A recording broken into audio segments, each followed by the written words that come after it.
Assalamualaikum warahmatullahi wabarakatuh. Yang terhormat Bapak Willy Ramadan selaku dosen pengajar psikologi pendidikan. Perkenalkan, nama saya Firda Fauziatur Azizah dari kelas TBI 21A.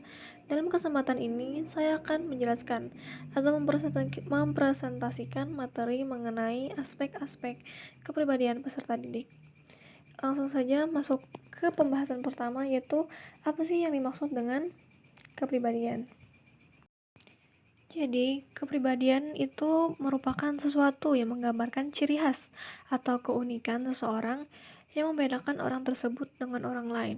Atau bisa juga dikatakan bahwa kepribadian itu adalah ciri-ciri sifat yang menonjol dari seseorang.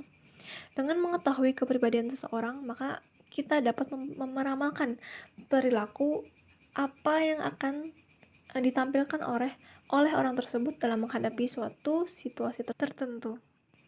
Nah, di sini ada 3 hal atau 3 golongan, 3 garis besar menurut Ahmad Marimba mengenai aspek-aspek kepribadian anak atau kepribadian siswa. Yang pertama, ada aspek-aspek kejasmanian. Aspek ini meliputi tingkah laku luar yang mudah tampak dan ketahuan dari luar. Artinya kita bisa melihat, misalnya cara-cara berbuat, cara dia berbicara, dan lain sebagainya. Yang kedua, ada aspek-aspek kejiwaan.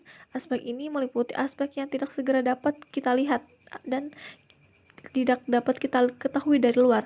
Misalnya, cara berpikir, cara dia bersikap.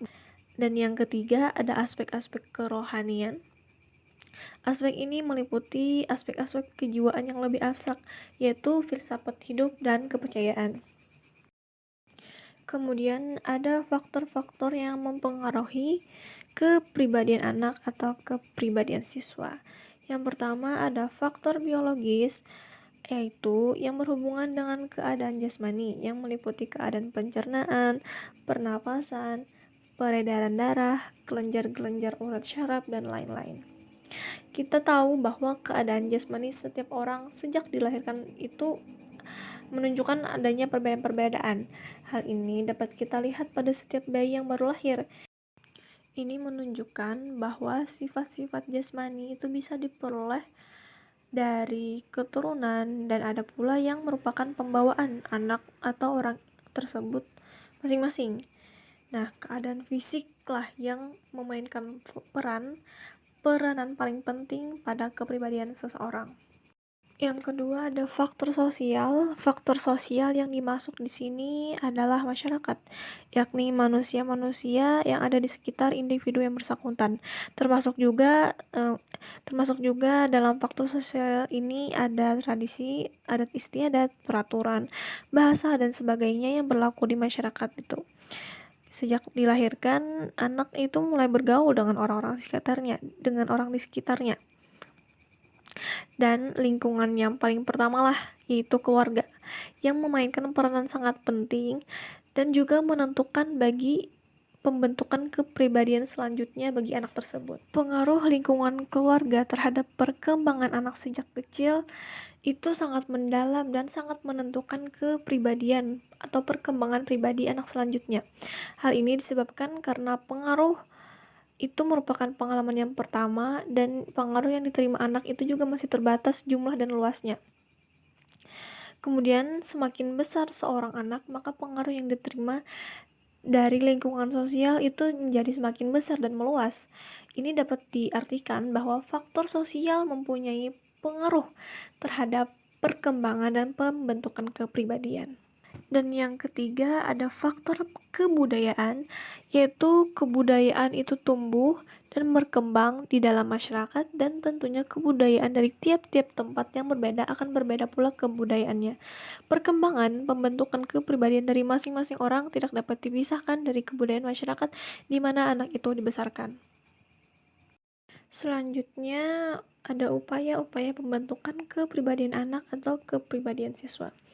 Menurut Ahmad di Marimba, pembentukan kepribadian merupakan suatu proses yang terdiri dari 3 taraf, yaitu yang pertama ada pembiasaan, yang kedua ada pembentukan minat dan sikap, dan yang ketiga ada pembentukan kerohanian yang luhur.